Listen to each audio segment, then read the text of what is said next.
Sumawana Panakawan Bagong Koko Prabu. Yai, kula piyambak ugi mangertosi. Dipun menapak-menapakna Petruk menika tasih Panakawanipun kadang-kadang kula para Pandhawa. Petruk menika tasih abdi ngamarta. Mbok menawi Petruk sowan wonten wigatos tumuli katimbalana. Menapa wigatosipun Petruk sowan? Koko Prabu. Nggih. Panakawan Petruk sowan kaliyan Panakawan Bagong. Lah iya, pun Kakang wis ngerti. Nek Petruk wae nadyan wujuding Panakawan ngerti tata krama unggah-ungguh. Piye tata kramane ngadhep marang Narendra? Piye to unggah-ungguhe ngadhep marang Narendra? Kuwi Petruk wis ngerti. Coba to saiki gagasen. Bagong ki laku dodok ya ora, nyembah ya ora, ratu dijak salaman ki anggepe apa? Gong, aku ora iso mong kowe to.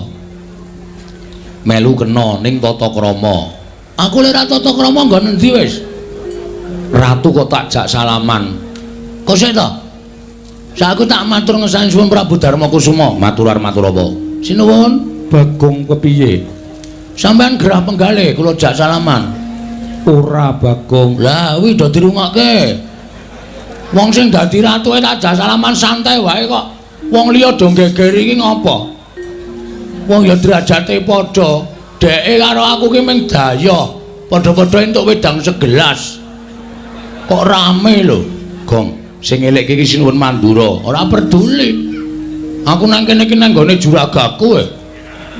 Juragamu sapa? Ndara Pandhawa rak juragaku to? Bagong. Nun, ning kowe tudu tata krama. Kula lek ra tata krama nggon apa? Lho, kok sak malah sajak sora leh ngomong, kok sik to?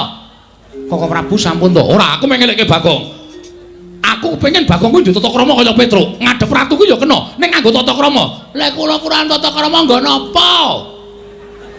Wah, jan. Sesore kok gawe masalah lho. Wis Gong aja tak tanduki ya, aja tak tanduki. Oh, tanduki piye aku ki wong emosinane. Aku nek digetak wong iki cepet nesu e. Mbok alon iso to Bagong, kowe nganggo tata krama, ngono ora apik to. Bagong. Nganggo tata krama, aku urung budhek lho, Tru. Ha iya. Mengkene kono kok bengok-bengok. Koko Prabu sampun. Sampun, mangke malah panjenengan boten kajen. Lho sirku ki ngandani ya kena ning aja ning pasewakan. Menika nembe wonten Narendra Siriwaka.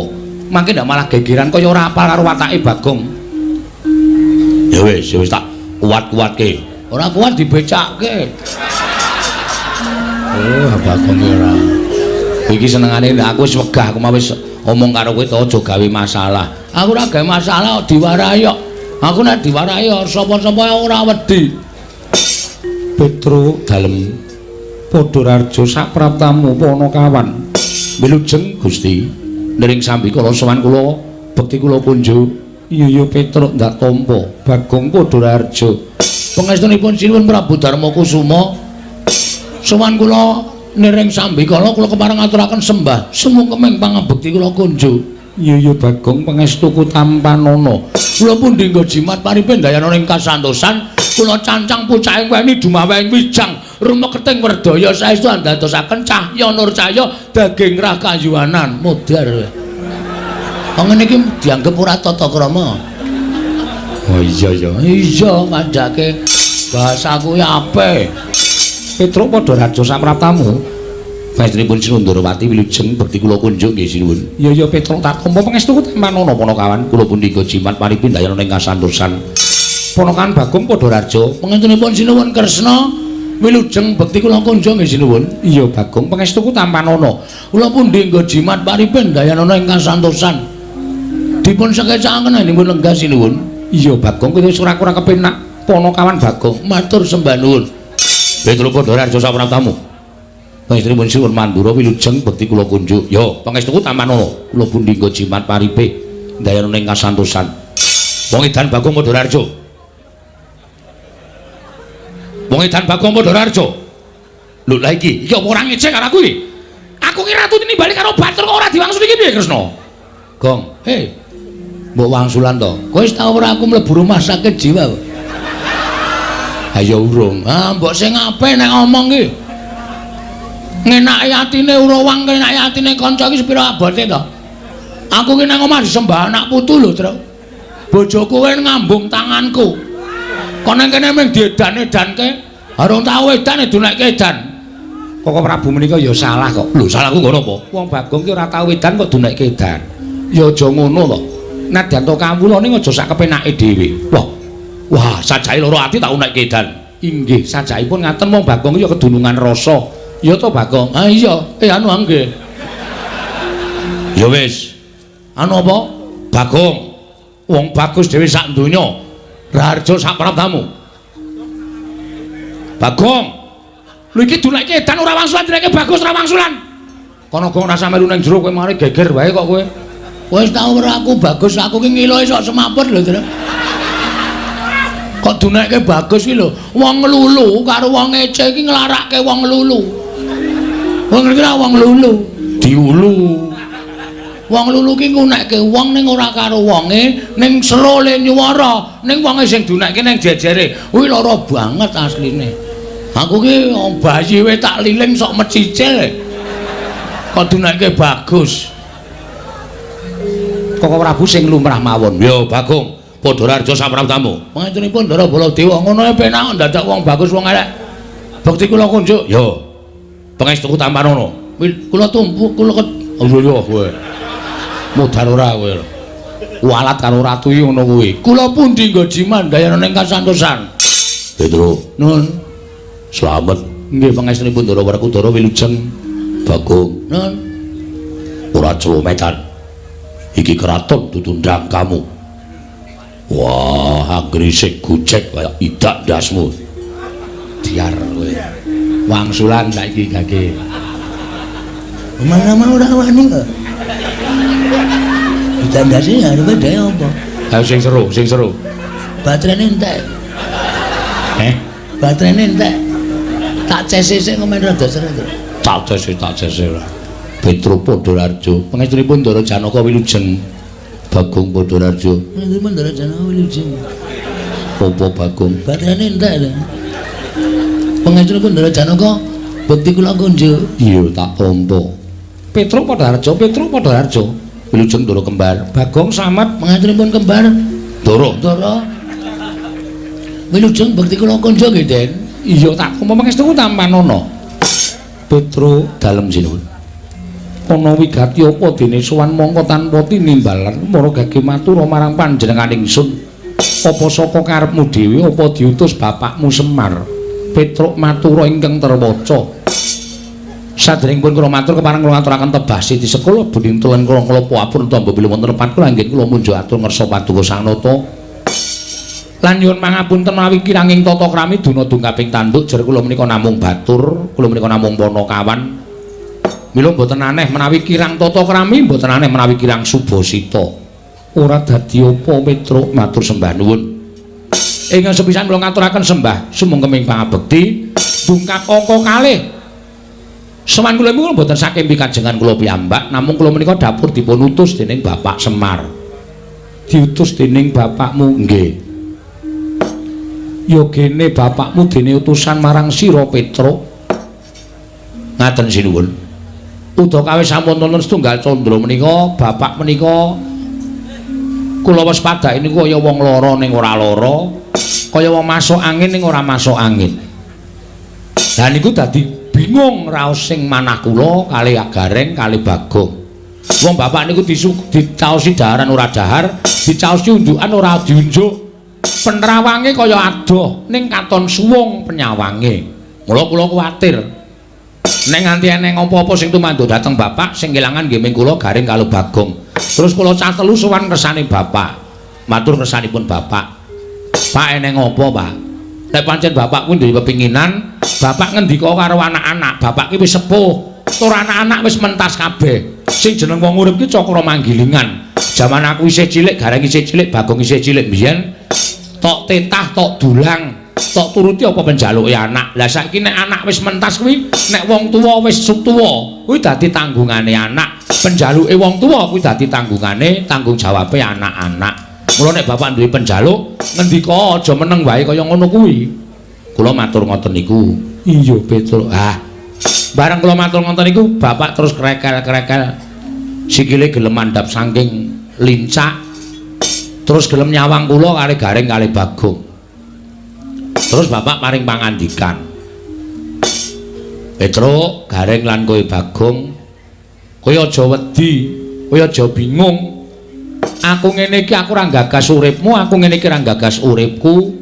Aku kaya ngene iki ora gagas marang kahananku dhewe. Ning aku kaya ngene iki aku gagas marang kewajiban sing tak sandhang. Kewajibanku mbiyen nalika aku ditarik karo Kanjeng Rama Sanghyang Pukulun Bathara Tunggal, kepengin urip ning kayangan apa ning jagat. Aku pilih ning jagat, pilih dadi pamomong. Tumuli aku medhun ning jagat. Lan aku sinampiran pakaryan sing tak mong kuwi para-para satriya ingkang ngateteken ati suci pepayung budi rahayu. Satriya-satriya ingkang nengenake marang kautaman. Wiwit Ndara Palasara nganti tekan para Pandhawa kuwi pirang-pirang turunan sing tak derekke. Kok rasaku kaya mathuk, rasaku kaya cocok lan gathuk. Lan suwe dhewe aku momong marang para Pandhawa. Wiwit Pandhawa isih kuncung nganti gelung, wiwit Pandhawa isih jabang nganti celaprang. Nganti Pandhawa saiki duwe negara dhewe, ya kuwi negara Ngamarta. Kowe tak kandhani ya, Truk. Nuwun sewu lho, sinuwun kula nirakaken swantenipun Bapak. Iya, Petruk, ora apa-apa. Kowe tak kandhani. Negara Ngamarta menika mbiyen didadi negara ingkang panjang punjung pasir pawukir Lojinawi, Gemah Ripakarta Tata Toraharja.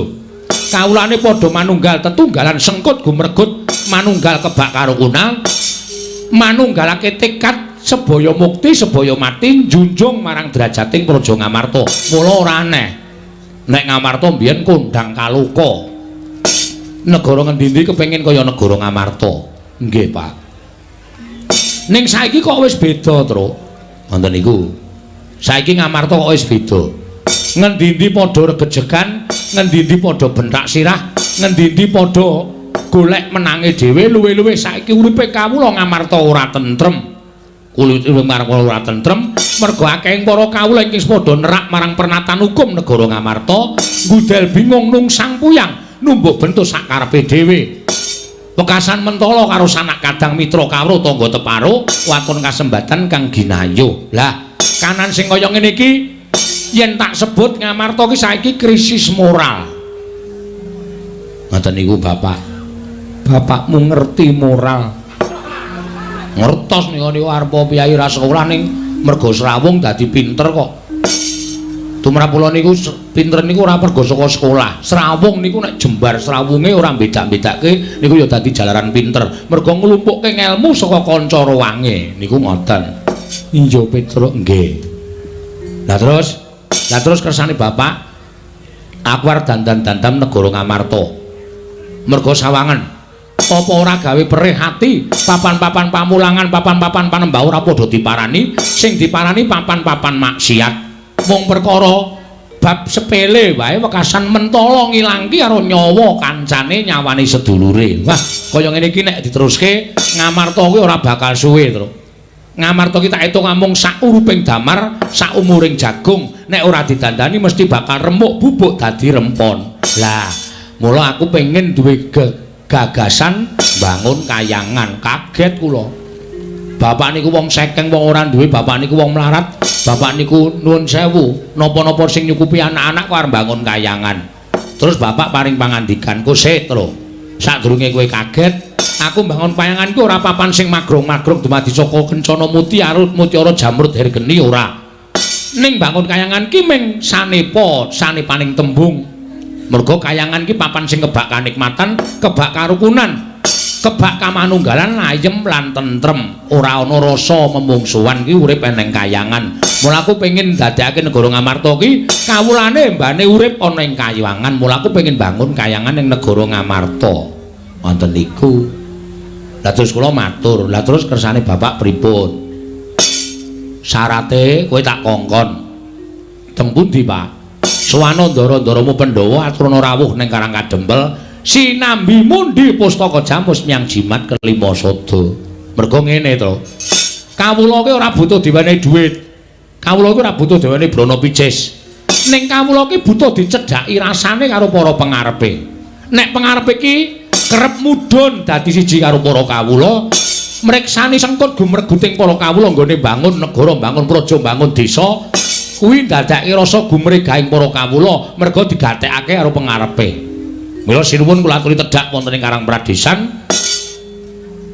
mresani para kawula anggenipun sami sengkut gumregut bangun negari Ngamarta supados gumregah raosipun para kawula nek perlu ditanting. Ngoten. Rasane ditanting. Kawulane mriku rasane ditanting. Kowe kurang apa, kowe butuh apa, lan sing tok karepke piye. Niku mengke bakal metu kabeh penjaluking para kawula. Ora kok mung ditampung, ning dilaksanakan. Tegese diwujudi ngoten. Iya, Petruk. Nggih. Mula sowan kula saking Prabu Darma Kusuma menika sampun ngantos panjenengan menika dumeh dados Nalendra. Kula nuwun sewu lho, kula mboten nyacap, kula mboten. Namung kula menika dapur kawula. Kula menika dapur kawula. Kula ngemutaken dhateng panjenengan. Sak sampunipun dados Nalendra menika sampun ngantos supe dhateng para kawula mergi sesebatan Sang Prabu menika miturut basa kawikina menika tegesipun pelayan utawi pembantu. Tegesipun bantu dhateng masyarakat, bantu dhateng para kawula. Panjenengan kudu cedhak karo para kawula. Ngelingi panjenengan lenggah dampar menika amargi sumantenipun para kawula. Aja ming para-para Nalendra sak pepadane sing disrawungi. Panjenengan dumeh dadi Nalendra terus srawungi karo Ratu Ndarawati, Nalendra Mandura, mau srawung karo para kawula. Wonten niku mboten sae. Menika ngicali kapitadosanipun para kawula. Mila monggo kula dherekaken rawuh wonten ing Karang Kadempel sinambi mundi pustaka Jamus Miang Jimat Limasada mujudaken negari ingkang adil makmur warata tias bagya mulya cekap semanten atur kula wassalamualaikum warahmatullahi wabarakatuh.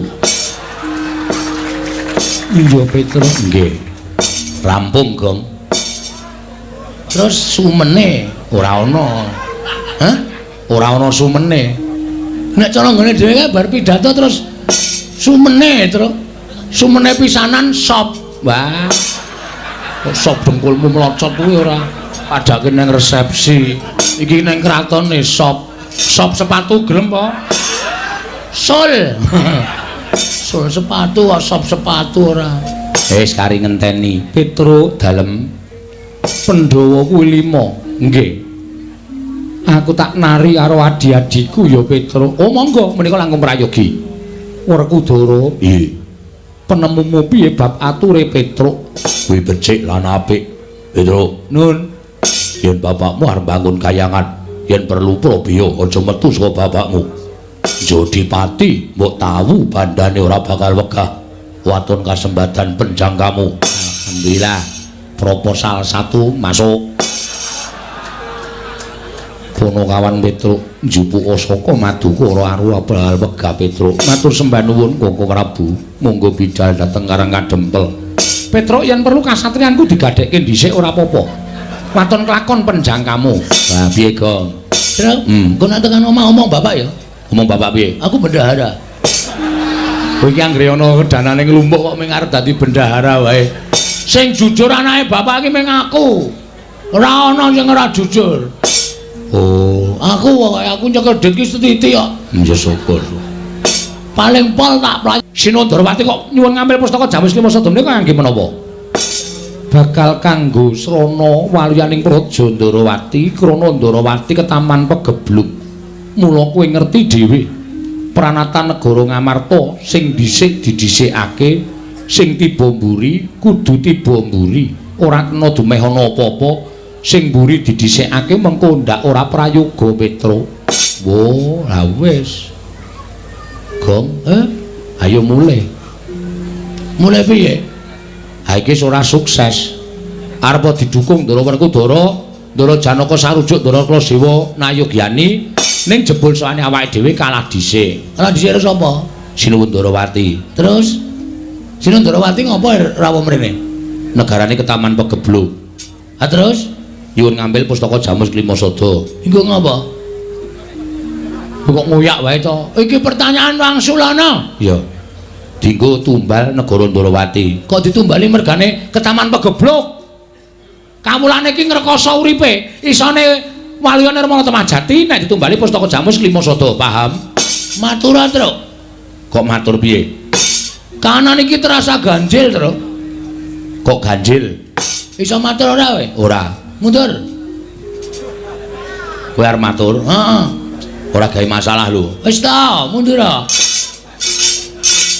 Kowe iki mung iso omong ning ora iso goleki solusi terbaik. Mundur ne. Heeh. Kok teles to, Gong? Kathokku teles e. Boyo ganti ora. Aku sing matur. Ya, ora gawe masalah. Ora rasa kuwatir. Namit ki, Den? Iya. Ponokawan Bagong. Nun inggih. Arep ngopo Ponokawan? Ajeng menyiliki kidik. Apa to? Ajeng mini silik kidik. Anu, apa? Niti priksa pangandika panjenengan. Bab sing ngendi? Jare wau ngendikanipun Sing Para Prabu Ndarawati rawuh mriki mergi negarane ke Taman Pegebluk. Iya, Bagong. Terus Nyuwun ngampil pustaka Jamus Kelima Sada. selanjutnya Koko Prabu Rawuh kepengin nyuwun ngampil pustaka Jamus Kelima Sada kinarya nambak rengkaning praja. Kowe arep ngopo? mangke riyen. Nun sawu nggih sinuwun. Sing jeneng Pegebluk menika dipun dawuhaken dening dewa kagem papan ingkang titahipun sampun boten purun eling, sampun boten purun manembah. Dikandhani apik-apik wis ora gelem, anane teng mriku niku tumindake ming sarwa maksiat. Molima dilakoni wonten papan mriku, mula Gusti paring Pegebluk dhateng papan niku merga menungsane wis ora iso dikandhani. Niku ingkang disebut pagebluk. Iya. Lah saniki kula tak nyuwun prisa. Sinuwun Ndarawati paring dawuh nek negarane ke Taman Pegebluk. Upama ana pegebluk lho, upama niku sing ke Taman Negara Ngastina. Merga Ngastina niku nalendrane jahat sak kawulane. Iya. Ning Ngastina sing ratune angkara murka kok tenang-tenang saja. Malah Ndarawati nuwun sewu. Ndarawati niku pepethinganing negari. Apa ta sebabe kula matur pepethinganing praja amargi Ndarawati niku sing lenggah ora ratu biasa. Ning ratu luar biasa. Apa ta sebabe disebut ratu luar biasa? Mergi Sinuwun Ndarawati menika ketitisan Sang Hyang Wisnu. Sang Hyang Wisnu niku dewa sing tukang nentremke jagat, dewa sing tukang apa to? Aluya. Areng kabagyan dhateng titahipun. Lah saniki kula tak takon. Ngastina sing dadi ratu wonge jahat ora ke Taman Pegebluk. Kok Ndarawati sing nalendrane ketitisan dewa kok ke Taman Pegebluk nika nuwun sewu, perlu dicek dulu. Ampun ngantos sampean mengke keblithuk. Ampun ngantos sampean mengke keblithuk. Merga saniki ngaten sinuwun.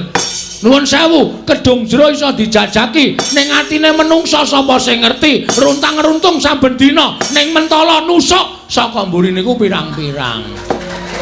Ya. Mula saniki ampun nganti gegabah, ampun nganti sembrono, arepa panjenengan nganggep menika Igeng Raka, pendak dina kumpul kalian para Pandhawa, ning sinten ngerti? Ngoten.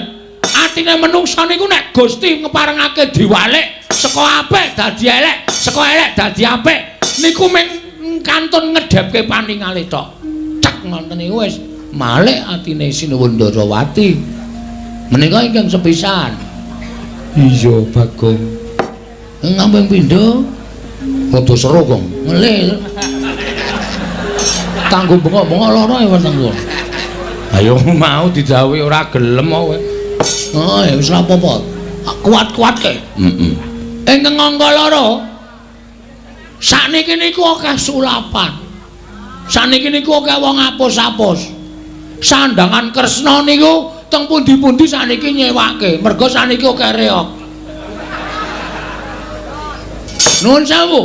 Ampun gampang percaya. Mula Nalendra Lenggasiniwaka menika aja nggunakake netra lahir tok, ning netra batin digunakake supaya aja gampang diapusi. Lah nek iki Sinuwun Ndarawati sing palsu, nuwun sewu. Pustaka Jamus Kelima Sada iso digawa dening Sinuwun Ndarawati, mongko jebule nika panjalmaning mungsuh. Kula nuwun sewu terus sampeyan kelangan pustaka Jamus Kelima Sada. Pusaka Jamus Kelima Sada menika mboten namung pusakanipun para Pandhawa, ning nika pusakanipun para kawula sak negari Kamarta. Nek nganti kelangan pustaka Jamus Kelima Sada sing rekoso dudu sampeyan, ning kawula ugi ngrekoso. Ada terus? Menika leres lho kula sing ngomongke. Mula kudu kedah ngatos-atos. Ngaten? Ning nek sampean rawuh Karang-Karang Kedempel niku pusaka ora pisah karo para Pandhawa. Pusaka dadi siji karo para Pandhawa. Pusaka aman, Pandhawa ya aman. Ning sedaya gumantung dhateng panjenengan. Ajeng mangpareke Sinuwun Darawati ya kena. Ajeng mangpareke Petruk kalih Bagong ya ora apa-apa. Niku berbawasana wonten asta paduka Gusti kula ingkang Sinuwun Prabu Dasamuka. Barapaya. Dong, Dharma Kusuma. Ngoten. Kula satri menggalih. Mboten pripun-pripun lho niki ping ngemutaken. Nek nganti niki wong liya telik Mangendrajala mungsuh ingkang marajal saka sela-selane Garu. Sapa sing ajeng cilaka Sinuwun Pratri menggalih?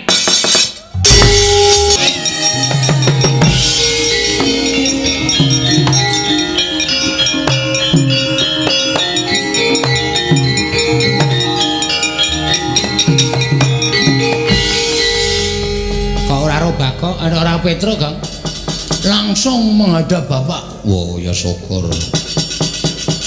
Ora melu gara-gara Petro absen. Ora melu gara-gara ora. Mau wis tak eret-eretrene. Ane kok ora kaya ora ngerti kemliwere Petro. Engko nek perkara Petro wis tak critani mengko. Iki wancine gara-gara iki ora nggo wancine ngrembug lakon. Oh iya iya. Slentrik sisan. Wong tuwa kok dislenthrik ora. Anggepe wong tuwa ora entuk dislenthrik apa piye? Wong tuwa nek ngayal nek dislenthrik ya tuman wae. Ha iya. Ki mau wis ngaturke ya kuwi lelagon jenenge Sudah Gembira, Gembira Loka. Sudah Gembira dengkulmu melocot ora. Gembira Loka. Aku krungu saka kadohan apik tenan. Iki apa to anu rereng? Supitan. Aku nek kelingan ana wong ewu supitan ki mrinding isian. Waduh. Mrinding ki ngopo? Ayo kelingan jaman leku supit biyen jan wis.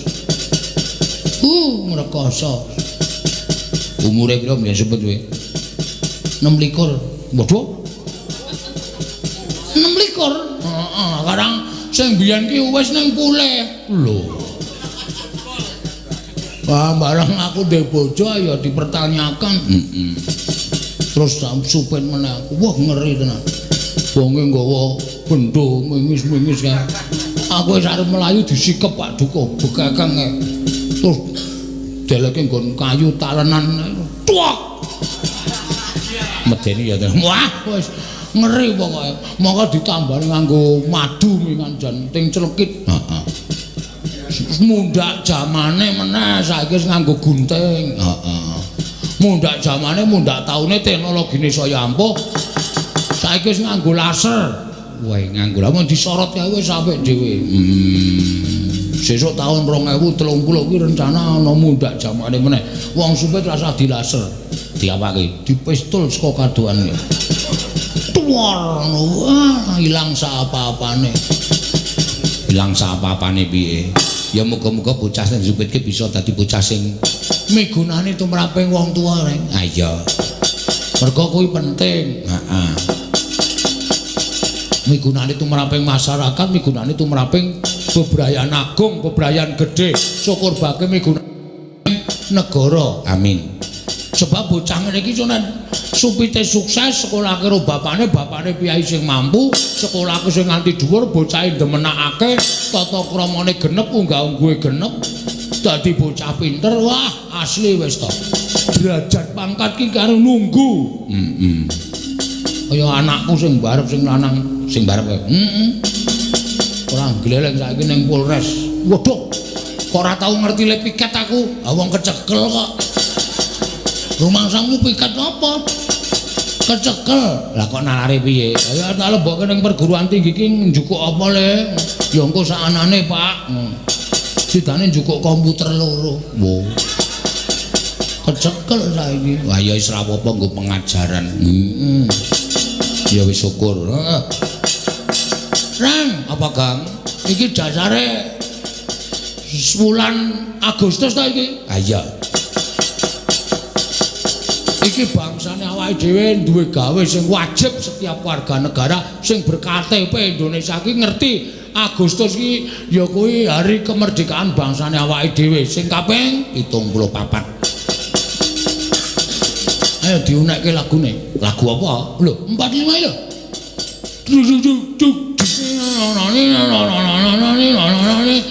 Kalau kae genderane ku mlebet kowe ku paham ora kowe? Ngerti. Apa cah seni ora ngerti 45. Ngerti ming 76. Sekarang ku ya enak ya kadake ranggepe sampe enake dhewe. Wah kudune ngerti 45 ki lagu wajib sing wajib diunekke. Heeh. Monggo kanca-kanca wis semadya, kanca-kanca selalu siap setiap saat. Pokoke Rexona. Kok Rexona ya setia setiap saat. Samangsa-mangsa didhawuhi iki mung kari nuthuk. Wah iya. Ya coba kayak apa? Ya, muni Mas, monggo.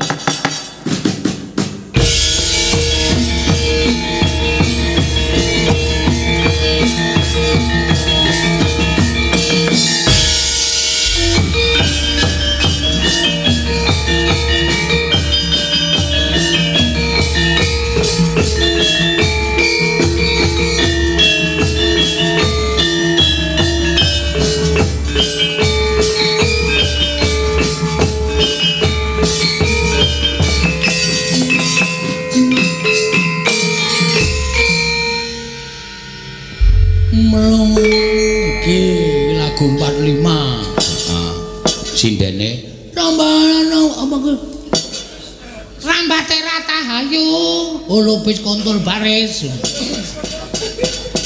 kontul kok baris ya embo kontul kae ngopo nek ngadeg kok sikile dangkat siji apa manuk kontul kae kae ya wis ciri khase kaya ngono kuwi manuk kontul kae nek sikile diangkat siji iki sebabe apa ciri khase ngono kuwi goblok diangkat kabeh ambruk. Wah.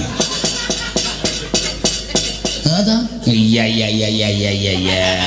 Ya edian tenan. Tak tunyo lho rek nek mentake aku ora, aku ki mengiyakan kok. Mangga. Rambate ya.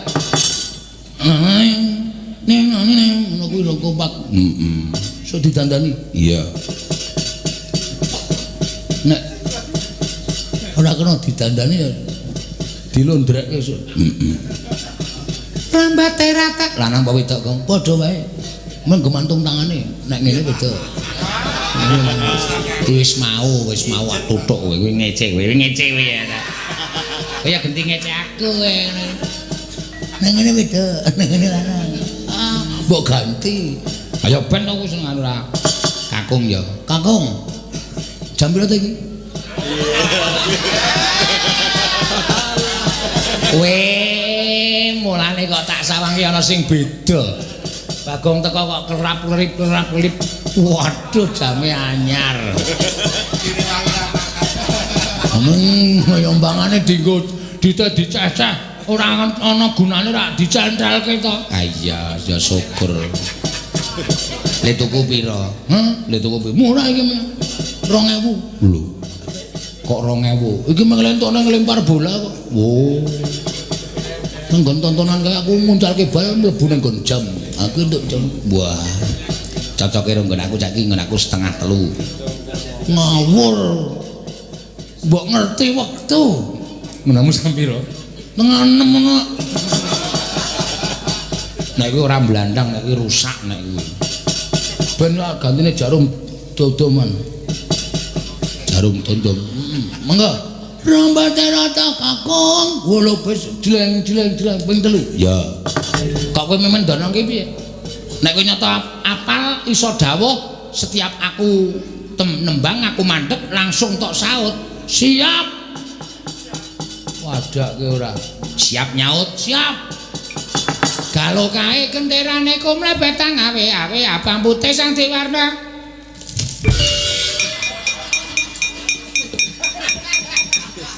Piye maksude? Jare kon nyaut. Sing disaut ki tembange on blok on. Tembange, misale ngene iki. Kalau kae genterane aku mandeg kowe langsung muni, "Ku mlebetang awe-awe." Ngono, ora kok nyaut aku. Paham? Paham? Kalau kae endi? Genderane. Oh, entuk encon goblok iki wegah aku. Kalau kae genderane kumlebetang awe. Nek tembang iki tembang sing cepet ora sangga takku dicengkok. Oh iya, iki tembang Mars. Mars ki ngerti ra? Mars ki planet ngembleki sirahmu ki apa piye? Mars ki ukara cepet karo kae genderane kumlepetang ngono. Oh iya, cepet iki, cepet. Karo kae genderane kumlepetang awe. Pambute sanu iku lawan jatine. Nganggo cengkok, nganggo nada. Aku gareng nek nganggo gajul barang ngono kuwi. Wong mung gara-gara sedirae kok nganggo gajul barang. Kowe soalé goblok banget. Kalau kae genderane kumlebetang awe. Cocok. Abang putih sang duwe warna iku lambang sejatine sip negara kita. Negarane sapa? Wis merdeka kang adhedhasar Pancasila. Dumadi kalaning tanggal 17 Agustus sasine nuju taun 1904. Lho. Kok kurang ya, Reng? Coba baleni. Nuju taun 1940. Lho. Kok sudah meneh? Coba baleni. Nuju taun 1900. Lho, iki sudah oke banget iki. Ngene ya, Kang. Munggah iki kurang. Nuju taun 1900. Tos munggah iki 100. Wah, berarti nek 1000 medun. Nadane nuju taun 1945. Iya bagus. Lanjute Marsudi nuntun asu. Ayo padha dilotes. Haram. Najis. Asu kok dilotes. Marsudi mreh rahayu. Marsudi mreh rahayu. Holobes? Hah? Holobes? Aku nang nggo bes. Holobes kontol baris. Holobes kontol baris. Tumandang bareng maju. Tobake. Apa to cakepane apa to? Tumandang bareng maju, Tunggal tekad ra kok trupake. Tunggal tekad ra ayo merdeka bumi kelahiranku. Merdeka wis tetap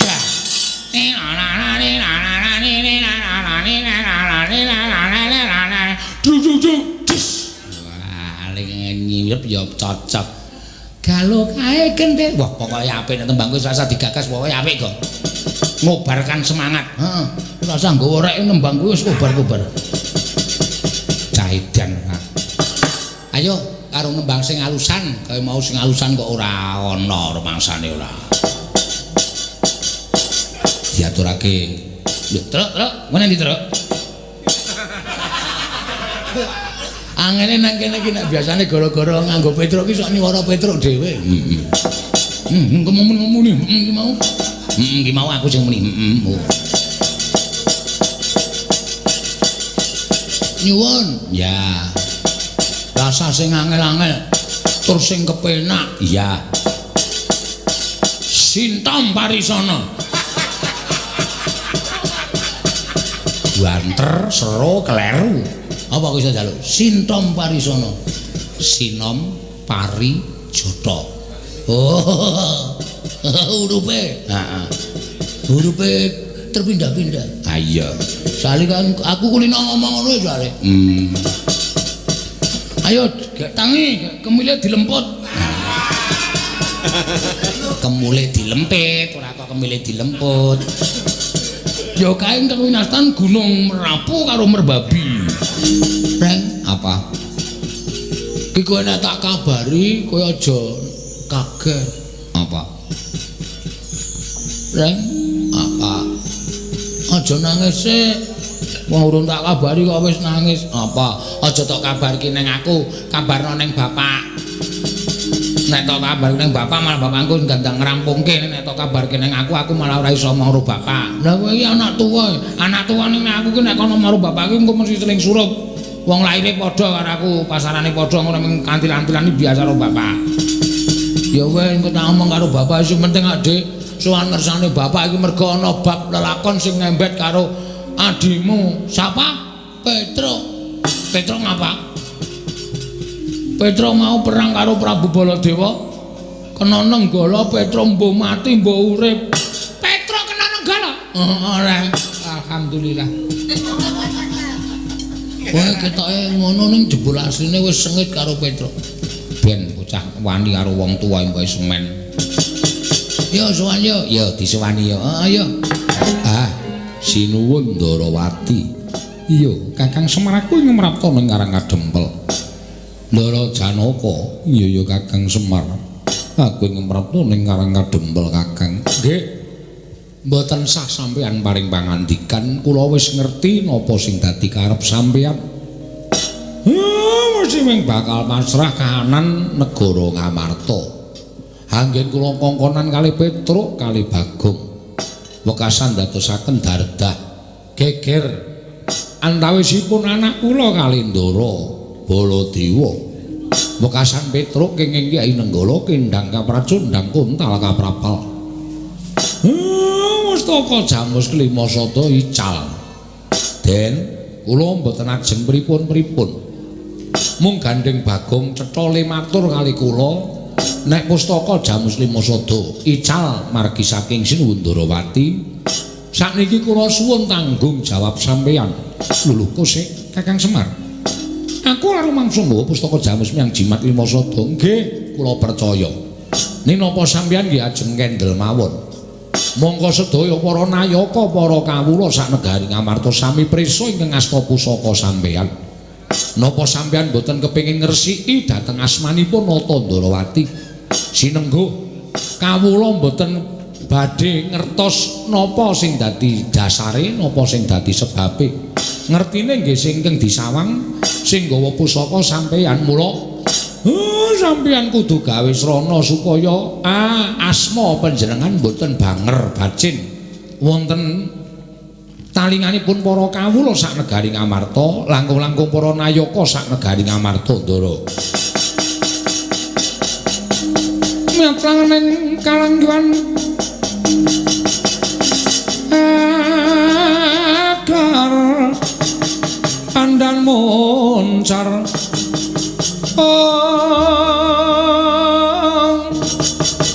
tinan lerga konang surem sorotetan badan kasuran pacaring purnameng gegono dasari mongso katiga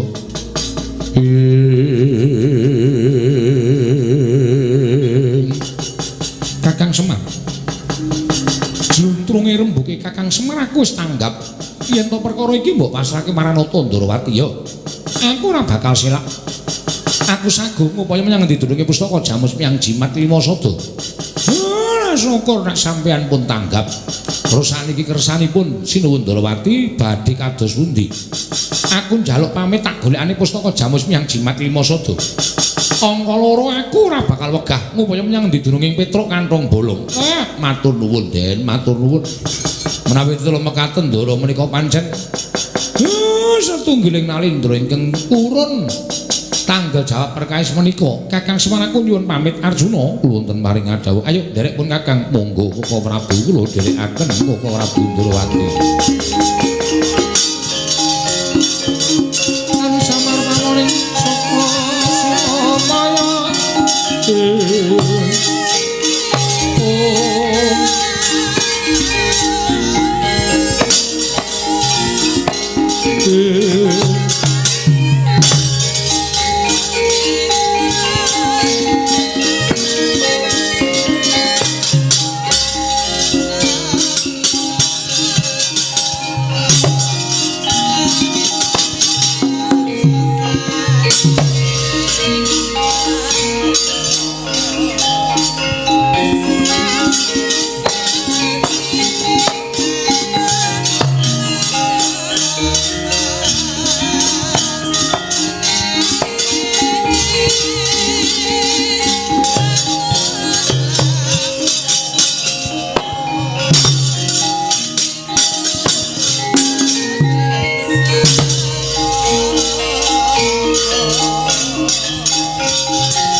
rasaku Semar iki tuwekan ora gelem tanggung jawab mongko aku ya duwe gegayuhan bangun pura kencana ning nganti sinuwun Ndarawati makarya dhewe kaya ngapa suraking wong kang ora seneng karo Badranaya Gus ampun kuwatir Ndara kula ingkang badhe ngawat-awati sak tindakipun Ndara Arjuna wiwah Ndara Kresna ing Ndarawati Den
sesumbar lindu bumi konjeng kumaluduk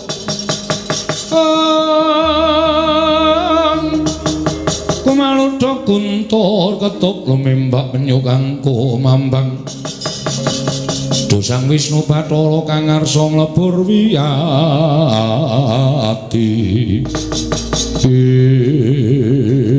Pate wonten dawuh nganti kedarang-darang prapta tanah Jawa niatku mung upaya menyang endi lenggahing Bapa Begawan Dewa Kahana ingkang ninggal negara ing awu-awu langit nalika semana aku matur marang Bapa Begawan Dewa Kahana yen aku pengin dadi nalindrane negara Ngamarta lah kok banjur panjenengane ninggal negara ing awu-awu langit nalika semana weling kelawan aku yen to bakal golekake srana nggonku kelakon penjangkaku wis watara sakwarsa kok durung ana keterangan ingkang gumathok mula kowe tak kanthi sumusul ning tanah Jawa mekaten Dewaji yen ora ketemu nadyan kekalangan ngubengi jagat ora pati-pati aku mandheg yen ora ketemu karo Bapa Begawan Dewa Kahana Pate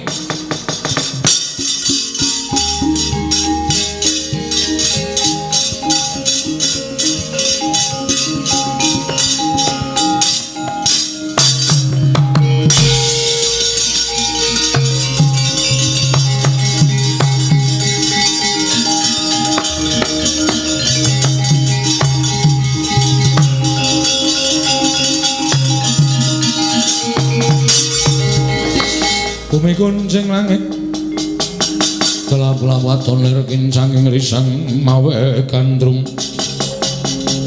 sabaran katulo wukir moyak mayik saking dias baliwur anak Prabu Dewaningrat inggih Bapak Penemban lah kok malah sumusul marang pun Bapa mboten jenak manah kula melang-melang kadodine nembang jabang wonten tepi ning Balumbak. Kula ngrantu dhateng rawuh paduka Bapa Penemban menika persasat kadidene ngenten sisileng kalawuh babus kumambanging Sila Kresna. Kula nyuwun dawuh Bapa. Jumbo kawan apa ingkang mbok aturake marang pun Bapa nggonmu kepengin dadi ratu ning negara Ngamarta dina samengko. Mung kari ngenteni sak siliring bawang sak umuring jagung nggih. Lire paduka Bapa Penemban dawuh kados mekaten dasaripun sawangen iki aran pustaka Jamus Klimasada iki panguripaning para Pandhawa Pandhawa koncatan pustaka Jamus Klimasada wong kang bakal gawe seraning para Pandhawa angel mijet wae nganti suwe banyu sinaring Pusaka iki ing dadi jalaran nggonmu bakal kasembatan panjang kamunggir Dewaningrat.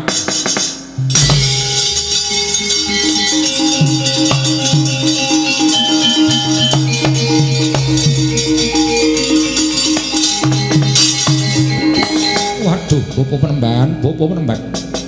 Upami pantes lan menika mapan wonten negari kemawon tertentu paduka kula yasakaken pepanggungan. Kumunten kula sembah kaping 1000. Kanggen paduka sampun ngrancakaken gegayanipun ingkang putra pun Dewaningrat. Durung paripurna gegayuhanmu. Ayo, sirmu piye aku mingkari manut. Kula badhe jarak madosi negari Ngamarta. Gandeng pusaka sampun wonten asta paduka Bapak Penemban. Kula madosi para Pandhawa badhe kula bondo tanganipun kula krincung sukunipun. Menawi Pandhawa sampun kula tingkes, kula nyeng badhe lenggah dampar negari Ngamarta. Ayo tak derekake ngger anakku cah bagus.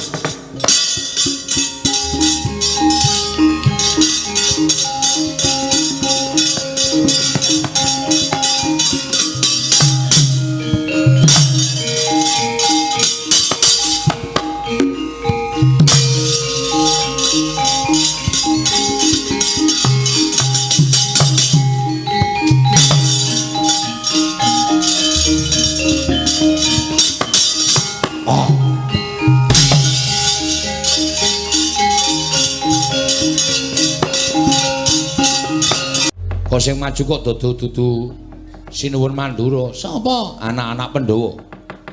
Ora pangling kae Ndara Gatotkaca, Ndara Antarja, Ndara Antasena.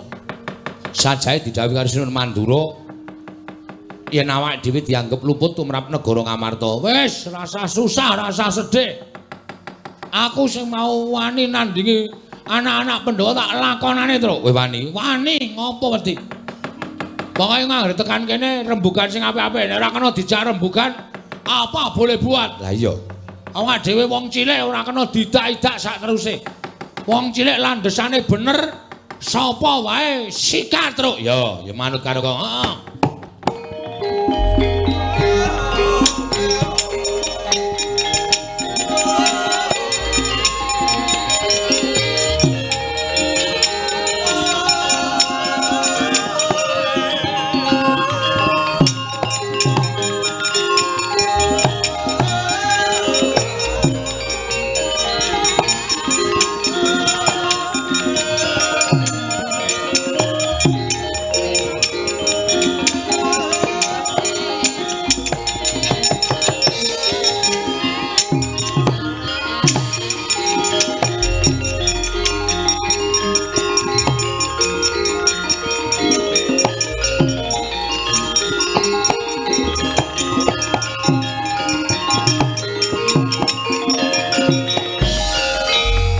Keparanggul mungguing ayuda kewapak bawatnya bentar bawatnya bentar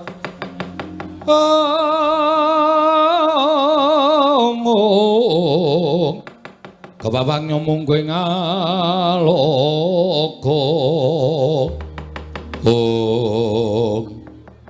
Ndara Antasena. Iya Petruk, iya Bagong. Enten apa kok pasuryane kaya duka? Aku didhawuhi dening Siwa Mandura. Didhawuhi dening Prapak Di Baladewa kon goleki kowe. Nek pun ketemu, nek wis ketemu aku kon bondo tanganmu kon ngerincung sikilmu. Ngandel ora, Baladewa iki arep ora atune seneng ngapus-apus ya kae. Hooh. Mesti iki kuntul dikandhake dandang dikandhake emprit. Ha iya. Lakon sak nyatane diceritake beda karo anak-anak Pandhawa, men anak-anak Pandhawa nesu awake dhewe. Nah anak-anak Pandhawa nesu awake dhewe, Ndara Antasena, Ndara Gatotkaca, Ndara Antarja ben gelem ngrangket awake dhewe. Penyakit tenan kae Baladewa. Piye, Kong? Wis diwangsuli wae. Nek jane aku kandha karo kowe ya, Truk. Nggih. Aku ora tekan atiku. Mergo kowe iki tau tate ngomong karo aku, kowe tau tate ngudang karo aku. Oh, nggih. Lah terus aku tak takon karo kowe jane masalahe apa? Nah, iki cah apik iki arep rada gendro ning apik iki. Heeh. Nek tak omongane, Truk. Iya, omongane. Jan-jane niku kula kalih Petruk mboten salah, Raden. Lah kok Siwa Mandura dawuh karo anak-anak kon nyekel karo kowe. Mergane nika pancen wonge sarak. Ngoten. Sinuwun Dwarawati, sinuwun Prabu Baladewa rawuh teng negara Ngamarta. Ya. Wigatine Ajeng nyuwun ngambil pustaka Jamus Miang Jimat Limasada merga negara Dwarawati ketaman pegebluk. oh ngono. Heeh. Terus kula kalih Petruk teka. Niku dikongkon bapak. Merga bapak kepengin bangun kayangan. Bangun kayangan nika ateges uripe para kawula sak negara Ngamarta niku embane urip teng kayangan kebak karukunan, kebak unggah-ungguh, kebak tata krama kamanunggalan. Ning syarate Pandhawa kudu rawuh teng Karang Kadempel sareng kalih pustaka Jamus Miang Jimat Kalimasada. Terus Geger geger piye? padu Antaraning kula kalih Prabu Baladewa. lho. Kowe wani karo Prabu Baladewa? Welo canggleleng padake. Kula wani merga kula bener. Kula ndakwa sinuwun Darawati niku nuwun sewu panjalmaning mungsuh. Ing atase negara Darawati niku dilenggahi Prabu Kresna titising dewa kok taman pegebluk niku rak impossible. Wah, bahasamu. Lho niki teng sekolahane. Impossible ki apa, Gong? Odol. Odol dengkulmu melancong. Impossible ki tidak mungkin lho, ora bakal kelakon. Ora bakal kelakon to. Nggih, Mas. Ya. Aniku dadi dukaning Prabu Baladewa. Wanus maling jalanan bagong dapure kaya ngene. Kula dunekke kere, dunekke ra duwe, dunekke wong wis pokoke entek amek kurang golek. Ning kula ora masalah. Kula dunekke kere ra apa-apa, bareng nyandak Semar. Lho, nyandak Semar piye? Semar eno Baladewa muni. Bagong, saiki kowe bali kandhara bapakmu. Bapakmu kon ngilo karo cengele. Kon ngilo gitoke. Ming Semare kok bangun kayangan ki terus gablek apa? Semar ki wong ora duwe, Semar ki wong melarat. Aku dadi sak kepenake dhewe ngunekke sak kepenake rasa digoleki apa-apane terus dipangan wae. Wis digoleki lomboke ya wis ora ana. Kok omong kok iso nyember tekan dindi to. Alae kok diwaku-waku ora dek dimplok. Kene iki le ndelokke melu ngelih. Oh, caedeng. Nah, Semar dunake ngoten niku. Aku kula nesu bapak kula niku sing kula ajeni. Lah iya, Saniki coba kula tak takon karo sampean. takon apa? Upamane sampean niku ketemu karo wong niku unek-unekke bapak sampean. Antasena wae anake Werkudara. Werkudara kae wong dlogak-dlogok. Ora iso basa, ora iso ndodok. Kene ning kamar mandi piye jajelen? Nek ora iso ndodok. Lara ora atine. Wong mau tak jotosi mergo ngino bapakku. Padha aku. Aku ya mbelani bapak wani karo Baladewa niku. Mboten kok mbelani sapa-sapa. Oh, lara-larae ngono to. Heeh. Anu iya. Anu nggih. Wah, untung kowe urung tak ajar. Wah, untung ada saya. Nek ora ngono, mesti kowe tak polo mergo aku wis metu padha dawing Siwa Mandura. Terus piye iki? Aku ora iso nyegel kowe. Aku ora iso nyekeli terus piye? Lah kae kakangmu kae Gatot Kaca karo Antarja kae piye? Nek tekan kene aku diajar. Ya, Tru. Mesti modar. Ki piye kuwi? Nek pancen sampean niku benerke kula ya aja ming meneng wae, ning belani kula. Ngene bae. Tak bilani, ning aku mbelani salah siji. Lah iki piye? Engko nek Kakang Garwaca tekan kene arep nyekel karo kowe wanenono. Waduh, wani ya ilang ndase tenan. Bagong wani karo Garwaca Potol ndasmu. Wah, terus diganti pucukan rek. Tenaming tingil-tingil. Ora aja kuwatir. Aku ngewangi karo kowe ning aku tak ngewangi Petruk. Carane? Aku manjing ning awake Petruk. Wah, mbok kula mawon. Moh. Ora sedeng awakmu. Sedeng mawon iki melar ya awake. Moh. Petruk wae. Engko soalé kowe iki wonge glelengmu ndak tok nggo ngopo-ngopo. Tur dasare kowe iki wonge clemer. Mun aku mlebu ning awakmu kowe pinter, kowe digdaya tok nggo nyopet ning pasar malah aku sing kewirangan. Alah. Saiki wis ora. Nek mbiyen saiki wis ora, saiki mung sok ngutil. Padha wae ora.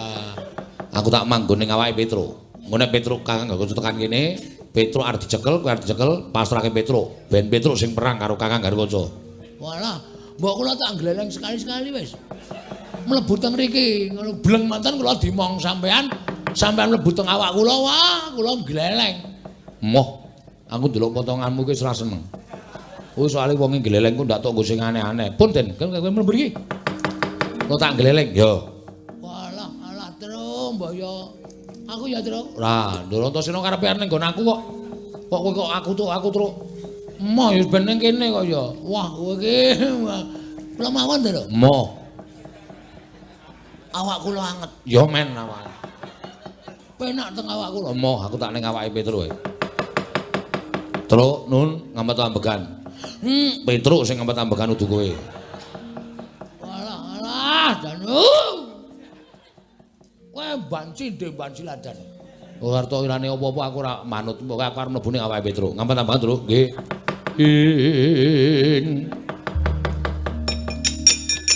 Iti prani mangan anong ari cotha.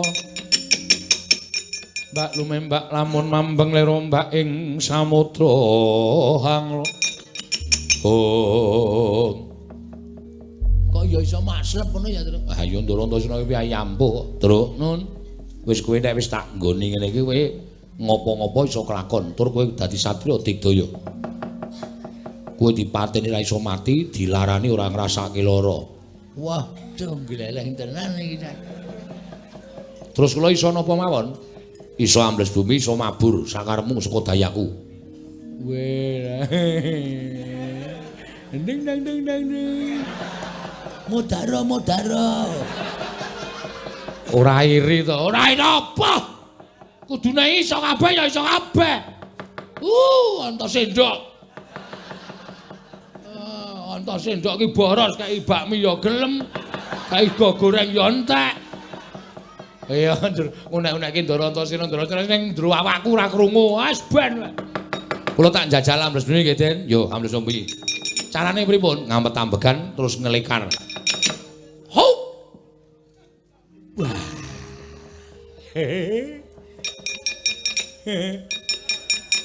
Halo. Ding ding ding ding ding ding. Ah, pujek-pujekke jegluk sapi tasmu. Kuwi ra elek ta pujan-pujan ya men. Jedul. Ya. Nek mabur sikile gedruk lemah ping 3. Weh, gong. Ki lho, gong. Wah, jian. Waduh. Wah, sip le liwat kos-kosan. Golek kamar mandi sing ora ana gendenge. Raos sing manahipun ing Raka ing Mandura. Daya-daya kula sowan wonten negari Ngastina, mastuti timbalan Paduka Yayi. Wonten menapa? Boten kinten babar pisan. Bilih sampun wonten 3 hari kelenggan sak menika. Kula nyumpena Kakang Prabu. Lho. Nyumpena li kasinggihan mekaten. Ingkang kababar kawursita madaning pasumpenan. Boten sanes kejawi namung negari Ngastina menika kados keblabak banjir ludira ingkang ngendhangaken dampar kencana. Kakang Prabu, ordining pasumpenan menika menapa? Lho, nuwun pamunten. Menawi sak ngertos kula negari Ngastina menika sampun kadunungan wujuding inggih menika pujangga ingkang sakalangkung limpah ing kawruh mumpuni ing sanes kala. Boten sanes kejawi namung Bapa Penembahan Durna. Ing atasipun namung njlentrehaken babakan pasumpenan kemawon teka Paduka Yayi Prabu dadak ndangu dhateng Raka ing Mandura. Mbok inggih keparengan nimbali dhateng Paman Penembahan Durna ing Sukalima. Menika mbok menawi langkung pana. Ra inggih ngaten Paman. Nggih, kasinggihan mekaten. Kula nuwun sewu. Wonten pendhita ingkang monyor-monyor lenggah wonten negari Ngastina, mongko saben wulanipun dipun paringi prabeya saking negari Ngastina. Kok perkara impen kemawon kok panjenengan dadak ngrawuhaken anak Prabu Mandura. Mbok inggih, pandhita ing lenggah wonten negari Ngastina menika dipun dangu supados makarya, mboten kok namung tengak-tenguk. Menika tumrap kula kok nuwun sewu, mboten jumbuh, mboten sak traju kalian dedana ingkang sampun Paduka paringaken. Bodana wonten dawuh. Kula boten badhe ngambali menawi dados saturipun ingkang putra Ngastina. Badra sampun ngertos babakan pasumenan ing paduka lampahi menika nggih kasinggihan mekaten. Lole. Kentos waluh gembol monyor-monyor duning dungkul wana dadi alas-alas dadi wana. Menawi babakan pasumenan menika kala wis tripun leres ngendikanipun anak Prabu Baladewa kedahipun paduka boten sisah. Keraya-raya ndangu dhateng sowani rawuhipun anak Prabu ing Mandura. Liripun kula sampun mangertos kok nggih werdinipun pasumenan menika kala wau kula etang. Mawi etangipun tiyang lampahi pasumenan inggih menika titiyani gandayani puspa tajem utawi kacitra kasudarsana kadara dasih. Iman maduka menika kala wau nalika semanten paring dawuh wancinipun para enjang gagat bangun enjang tegesipun menika manjing wonten ing puspa tajem utawi kadara dasih impen ing badhe wonten kasunyatanipun. Nek pancen ana kasunyatane Kakang Duna saiki ngendika pralambita impene mau kepiye? Ora lole. Iki gek dijlentrehke. Ndang kaya ngopo werdine nek ming dienggo lole iki ming entek-entekke wektu. Loh, ngono ta Depati? Iya. Ya nek pancen kaya ngono nuwun sewu nggih. Impen panjenengan menika mancing wonten puspa tajem menika impen ingkang badhe andara dasih tegesipun badhe kababar dados kasunyatan. Wondene impen menika kala wau werdinipun kendang dampar kencana awit kablabak toya ingkang bena mongko toya menika wujudipun rah. Rah menika saking werdi raharja menika amumpuni. Ha menika ha memayu. Dados rah menika kala mau tumrap kula menika werdinipun sae. Mergi rah menika nuwun sewu panggesangan tiyang ing mboten gadhahi rah menika mboten badhe gesang. Mboten badhe saged gesang wonten ing alam padang. Dados menawi negari Astina keblabak banjir getih menika kala wau tegesipun panggesanganipun para kawula, panggesanganipun para nayaka punggawa sedaya menika mangke badhe saya wonten indakanipun. Inggih. Dampar kencana kendang kaprajondang. Nah, dampar kencana kendang kaprajondang menika anak Prabu badhe kathah angenipun dulan-dulan. Amargi gak dampar menika dumugi mrika tegesipun kula nuwun sewu lho. Panjenengan badhe dados Nalindra ingkang wiyar jajanipun. Amargi dampar menika panguwaosipun Nalindra, pelengganipun Nalindra. Nek dampar tekan kono-kono, tegese panjenengan saged nglenggahi dampar mrika-mrika. Dampar Nalindra kono, dampar Nalindra kono menika mengke menika badhe dados kukupanipun anak Prabu Ngastina, kukupanipun panguwaosipun anak Prabu Duryudana. Lho, menika nggih. Werdinipun impen menika sae nggih, sae. Rekat lampahing rata tan Pantara Prapteng sukuning argaram kang tumingal. Katrenjo sawaning Sang Bayu kena ora kaya jingak kang samya mulat.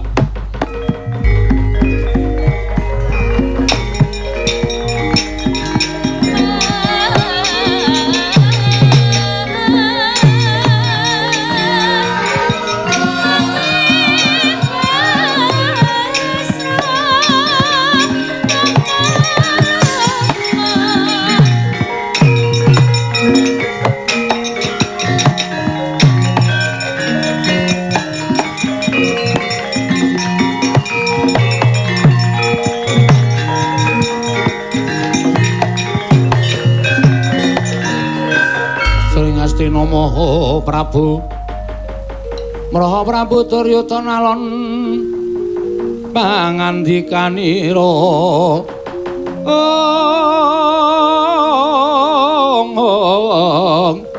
Duhari ningsun Werkudara den kapareng kene jagat Dewa Bathara Prabu wonten dawuh wonten satunggiling nayaka ingkang wantun minggah monggo tanpa tinimbalan. Yai. Tumunten katimbalan menawi gatosipun ayaka menika sowan monggo tanpa tinimbalan. Menawi sekintenipun sedyanipun menika sae, Yai Prabu kedah nglenggahi bawa leksana nanging menawi namung bebucek banyu bening.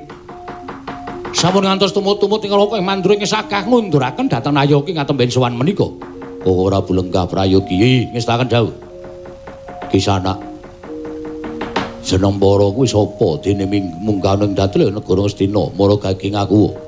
Nunamit pasang Kalimantabi tinebine iki lho dene dumawahing tawang-tawang. Menawi paduka dangu dhateng jasad kula menika wingking saking negaring Ngloji Tengara adminipun Prabu Belgeduel B. Pangkat patih nami kula pun Patih Bayu Kinara, Patih Bayu Kinara. Kasinggihan mekaten. Wigatine apa dene sira sowan mongko tanpa tinimbalan sinuwun wanter pengendikanipun Sinuwun Prabu Belgeduel B. Anggenipun ngutus dhateng abdi sowan dhateng ngersanipun paduka Gusti kula ingkang sinuwun ing Ngastina sepisan ngaturaken sembah bektinipun Gusti kula mugi kunjuk angka kalih. Gandeng jagat menika sampun mangertosi lan jagat menika sampun kebrebeken dhateng kumandhangipun Alendra Ngastina inggih Prabu Duryudana. Nuwun pamunten. Tuhu Alendra ingkang watak angkara budi candala mila kersanipun Gusti kula ingkang sinuwun Prabu Belgeduel B. Samangke Gusti kula Prabu Duryudana keparenga anyingkiraken pambegan ingkang awon tuwin watak ingkang tansah nalisir saking angger-anggering kautaman. Monggo. Mumpung tasih jembar kalangane mumpung tasih padhang rembulanipun Ratu Gusti kula Prabu Belgeduel B ingkang sagah anuntun anggen paduka badhe kundur wonten margi ingkang leres sampun ngantos mangke dados kamurkanipun Gusti kula Prabu Belgeduel B menawi ngantos dados kamurkanipun Prabu Belgeduel B. Nadyan sesembahan kula menika saking negari ingkang namung sakyuping payung nanging boten badhe wang-wang menawi bedah negari Ngastina. Iblis lanat karepe dhewe.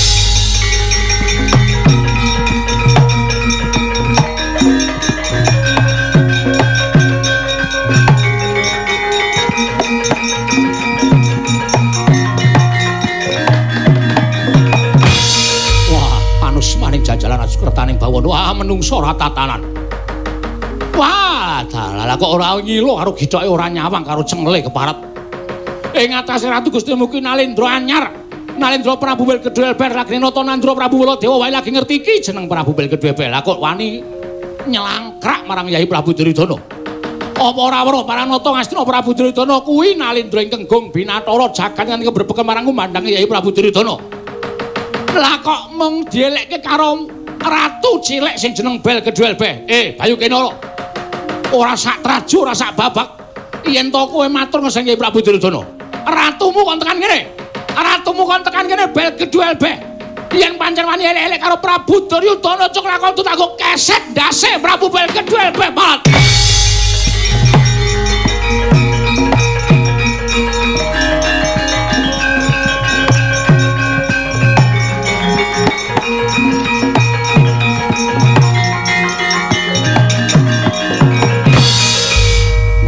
Arepe dhewe kowe wani ngina kalawan Ratu Gusti Prabu Belgeduel B.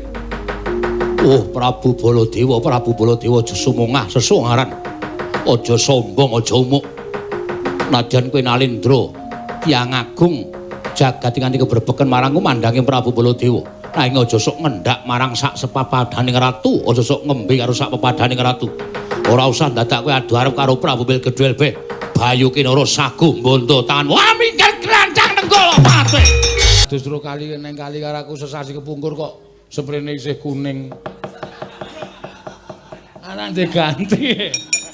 Jiji ora medhun. Dung dung dung dung dung dung dung dung jelek. Lho ora nggo gleleng to. Ben jajal kok gleleng. Standingi. Kurang sapa iki? Ndoro Antarja. Siap. Ajare terus. Iya. Wah, tak ngasuh genti aku. Kaya es tehku ora dombe lho. Ora. Kowe iso lancang es tehku barang dombe. Ayo, amos Suramrata, Jayamrata imbang yen padha-padha.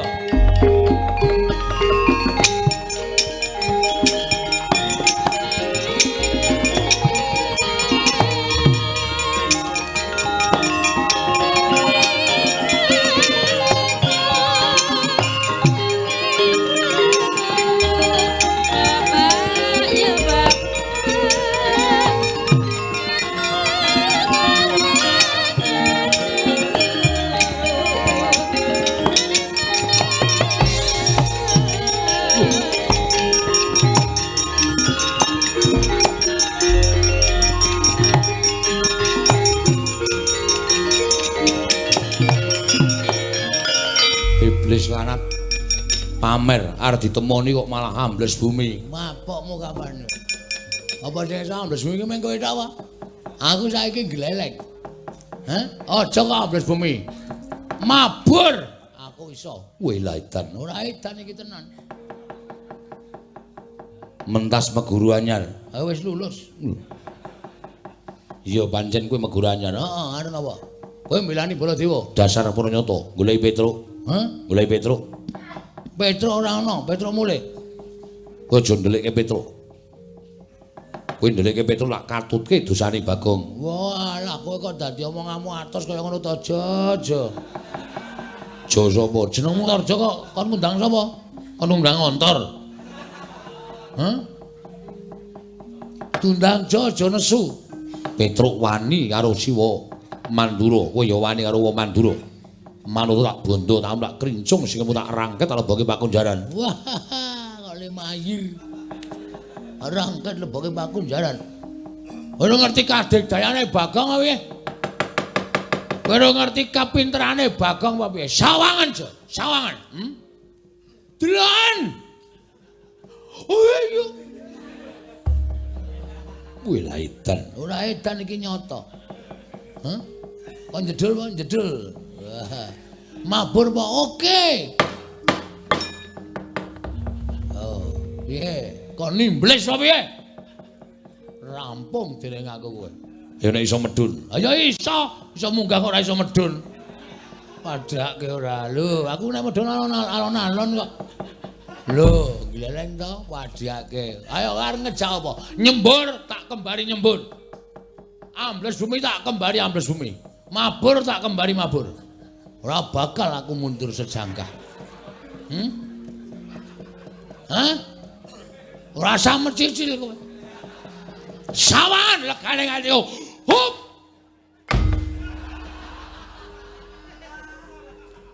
Kok wis ra mandi ya? Oke, mbok menawa lemahe lagi atos. Ora masalah. Tontonan iki.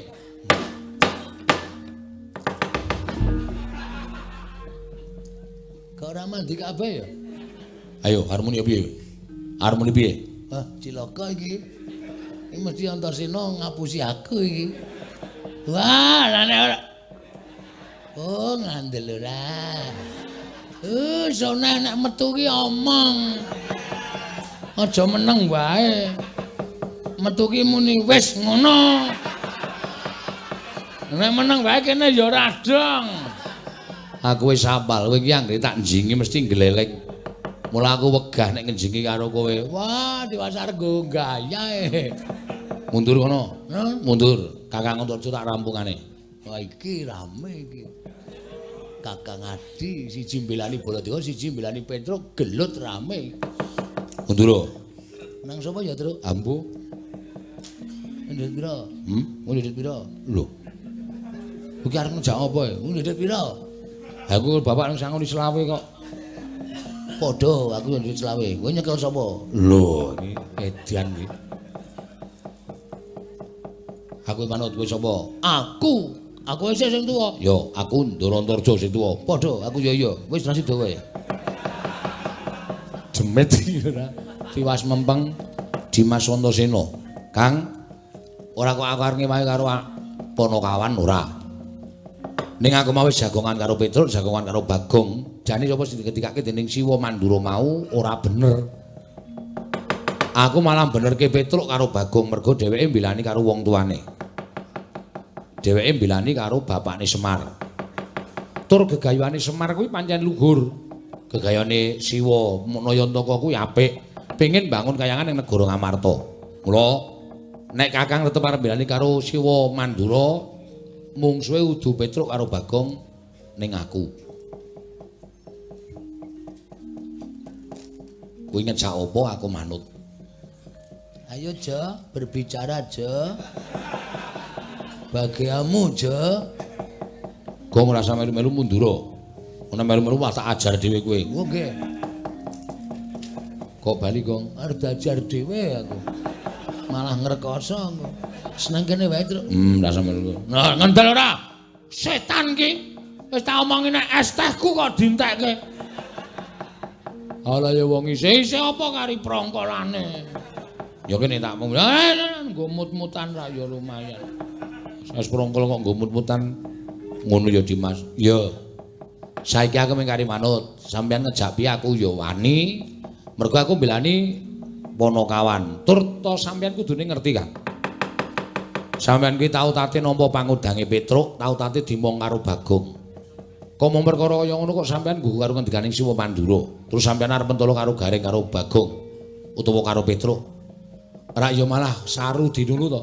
Kawula sak ngamarta ini do ngrasani kabeh nek nganti sampeyan ngajar karo Petruk karo Bagong do ngudarasa kok do ora ngerti males kabejane Ponokawan. Kok mung perkara diwaduli karo Sinuwun Mandura kok terus mentolo karo Ponokawan. Nek cara aku isin nek cara aku. Mula perkara iki rasa dadak digawe angel sampeyan ambles bumi wae. Mengko nek kepekewuh ketemu karo Siwa Mandura, ambles bumi tak kancani ning jero bumi rembugan karo aku. Wis ngono wae, mbangane kesuwen. Iya Dimas, iya. Tinimbangane mengko sampeyan malah konangan Siwa Mandura ditakoni pira-pira sampeyan rasa wangsulan, tinggal lunga, tinggal ambles bumi. Siwa Mandura ora bakal iso nusul ning jero bumi. Iya Dimas.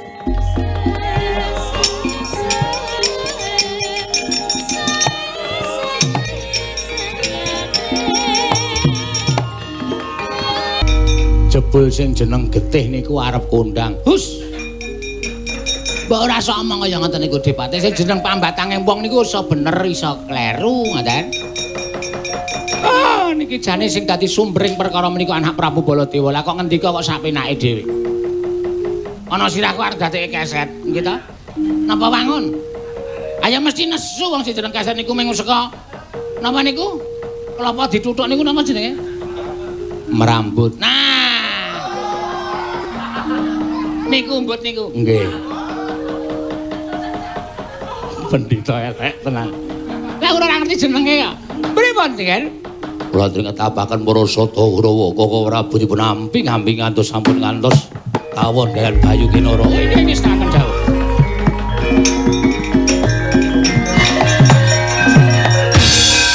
Kowe nantang karo Baladewa, Kowe nantang karo aku. Wis jelas nyawang gelaring Jakarta semeng rembulan. Pengen tinjuk ngakhirat nyawamu kowe wani karo Baladewa. Nuwun sewu Sinul. Yen to sejatine aku ora bakal wani karo sampeyan ning gandeng sampeyan nuwun sewu Nalindra ingkang sumungah sesongaran. Apa mbok anggap wong sak donya ku sing menangan dhewe ming Baladewa. Wong sak ngisore Baladewa kabeh kudu kalah karo sampeyan nuwun sewu. Arepa yen ditimbang babakan kasekten aku kalah karo sampeyan.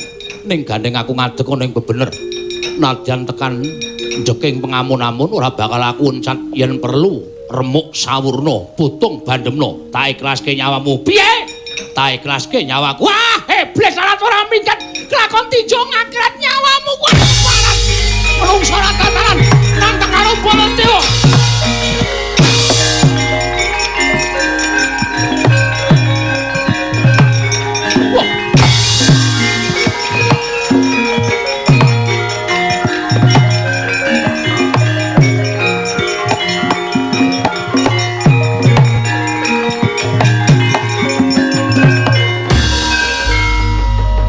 Meneng kendel datanmu bah datanmu sik Sang Bayu Kinara nalika semanten ing cipta lamun anan Dinata Mandura Prabu Baladewa tangeh bisa unggul juriting Sang Bayu Kinara mila sigra macek jaya kemanden asta den tumpangake dada angrapal mantram sakti tingkem kang nitra tanun ingkang pinanteng amung panguwasaning dat kang murawing dat dadak sakoleng mangke kawis tingal wonten pletiking agni ingkang medal saking tutuking Sang Bayu Kinara saya gedhe sak lumbung Bandung bubar para sata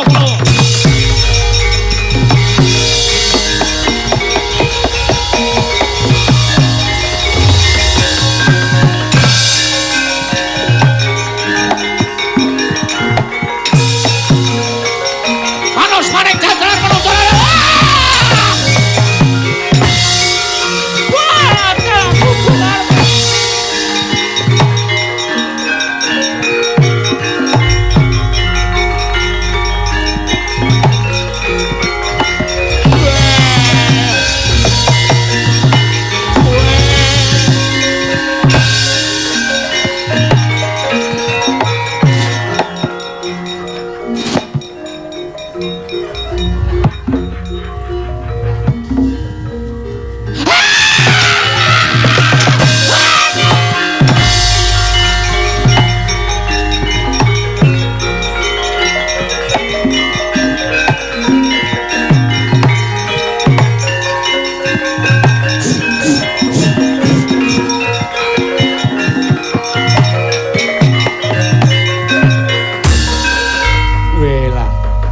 Ayo Kenara ora kena disangga enteng Kakang Durna.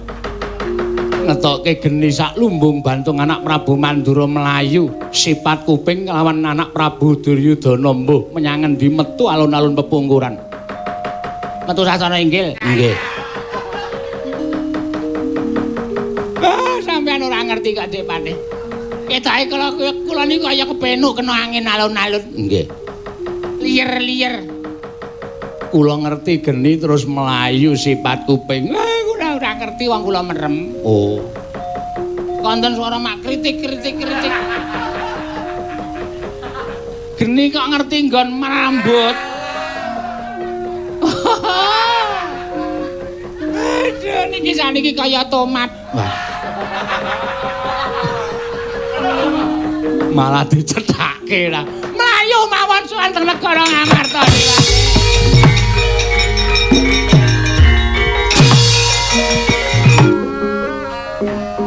Koko Prabu sarawuh paduka Kanjeng Koko Prabu estunipun namung badhe kula suwuni priksa krana dinten sak mangke jagat menika ngantos kebrebeken kaliyan ngumandhangipun Alindra enggal ingkang mapan wonten ing praja Ngloji Tengara ingkang sayektos akarya reking para Nalindra satemah sami raosan babagan Alindra menika kala wau Yayi kula nuwun mapunten. Nadyan ingkang rayi ing Dwarawati semanten ugi praja ing Dwaraka sedaya para kawula samya hujat. Krana ngawuningani pekabaran inggih menika Nalindra Ngloji Tengara ingkang jejuluk Prabu Belgeduel Beh. Mongko nyatanipun ngumandhangi Nalindra menika kala wau mboten damel kuwatosing para Nalindra tuwin para kawula awit Nalindra menika kala wau miturut pekabaran ingkang sampun kula tampi tansah teteken ati suci pepayung budi rahayu anjejekaken adil tuwin bener. Koko Prabu kasinggihan mekaten. Malah ingkang mekaten kaselak raos ing manahipun ingkang rayi Ngamarta pun Darma Kusuma menapa mboten langkung prayogi menawi para Pandhawa sambet memitran lan Prabu Belgeduel Beh inggih Nalindra Ngloji Tengara.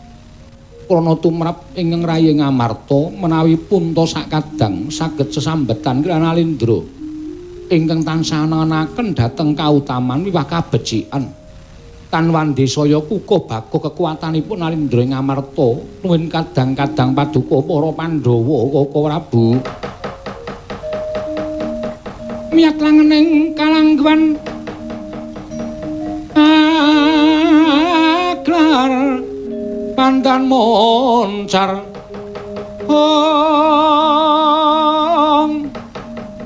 tinon ler kekonang surem sorotetan padang kasur lan pajaring pun ameng kekono dasari mongso katiga ing dereng ngantos paripesami mbawacana katrenjo rawing nata agung ing mandul tuwin nata ing Astana Prabu Duryudana karya cingak sangya para Pandhawa wau. Terus difotoke terus. Fotoke dengkulmu. Oh, medun. Iya.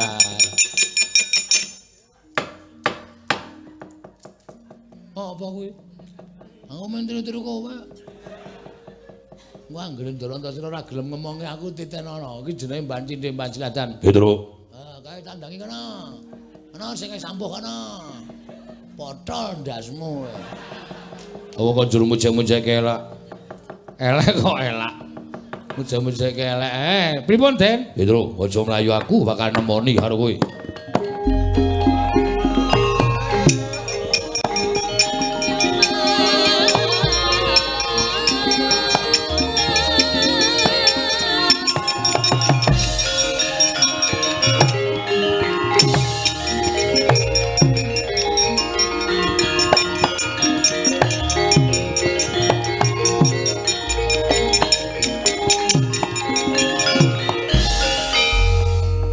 Rikotian Gatotkaca tinon mapak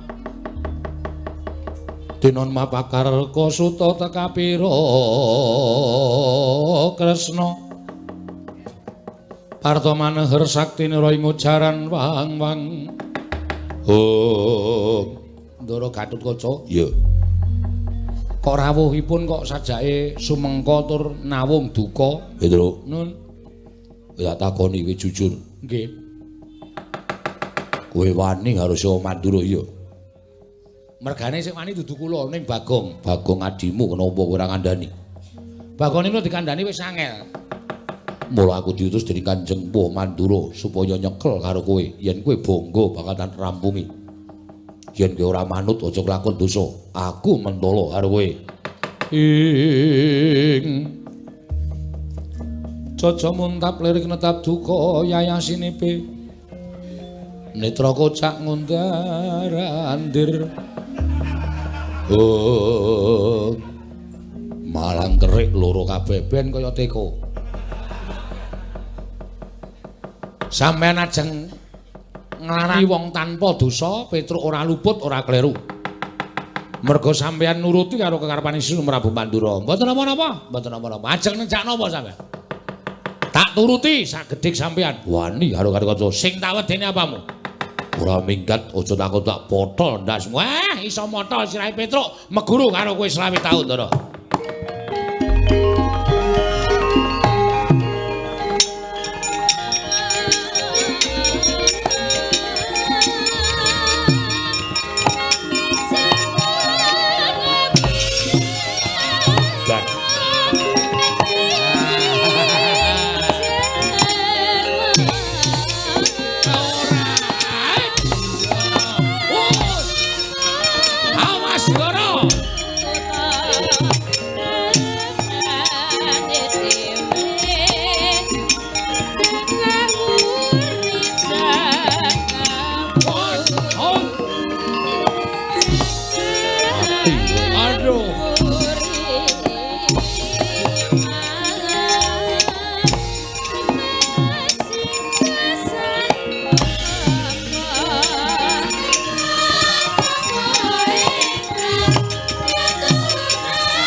Nuwun sewu, Den.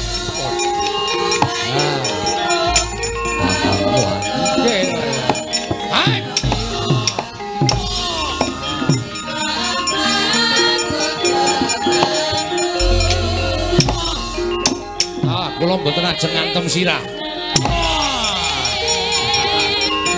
Monggo.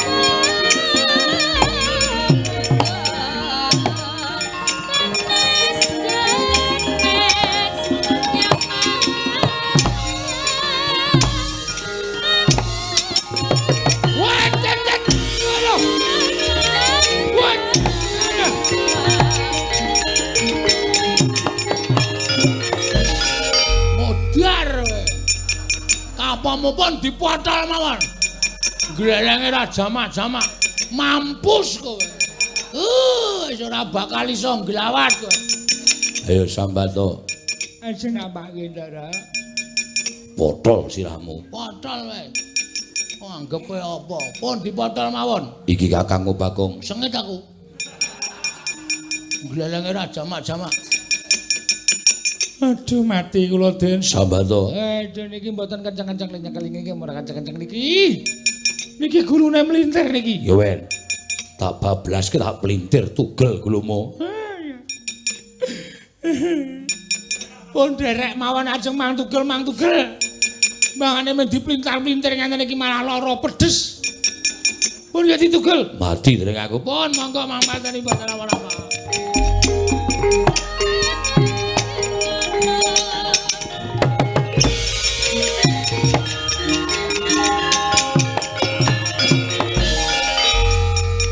Sambato. Arep aku kudu ngakoni yen to aku tegel karo kowe. Marang bapakmu Semar lakonane. Aku ora bakal wegah. Ning sing wigati wis tekane iki mundi ngemban dawuh Kanjeng Prabu Baladewa. Mesti aku bakal entuk pangalembono. Oke semute to kene iki pono. Pindah kene ahli mati ndak dirubung semut. Wong edan.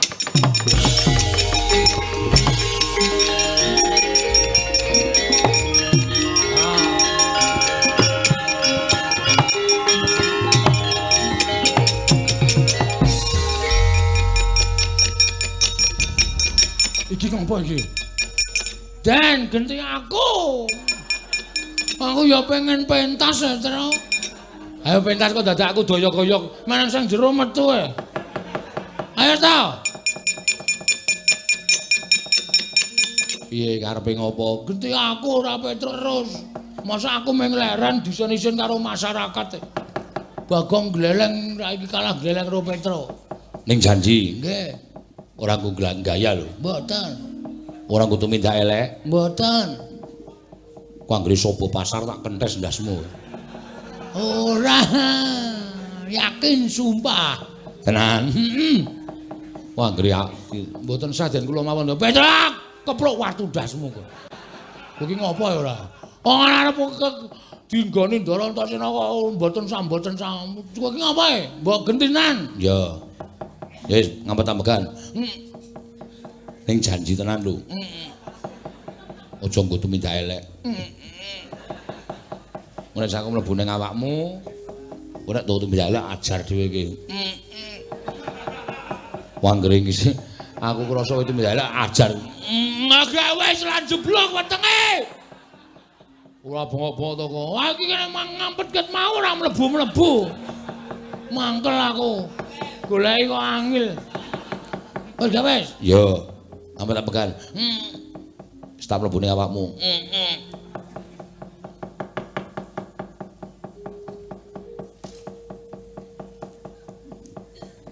Kon merem, Gong. Aku tak mlebu ning awakmu ya, Gong. Nek sak mlebu ning awakmu, aja nggo dolanan lho. Nek nggo dolanan awas. Ngono wae ya, Gong. Mergo aku wegah nek kowe ndang gaya aku wegah, aja nggo sombong, aja nggo umuk. Ora. Wis tak mlebu ning awakmu ya, Gong.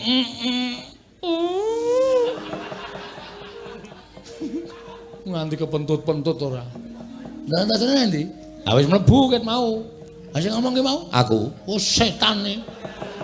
Kok arep pedhot-pedhot to napase. Gus, Ngopo? kok ora iso ambles bumi? Lah wong aku wis omong nek ambles bumi iki manteng pangestine ngampet ambegan. Oh iya lali aku. Ceniningan kuwi jenenge kesusu ora. Wis.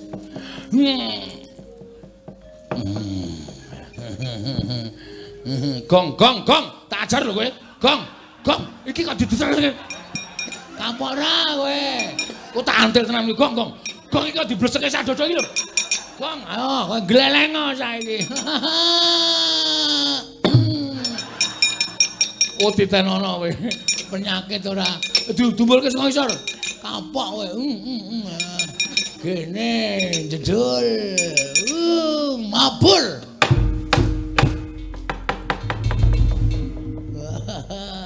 Jias tenan iki.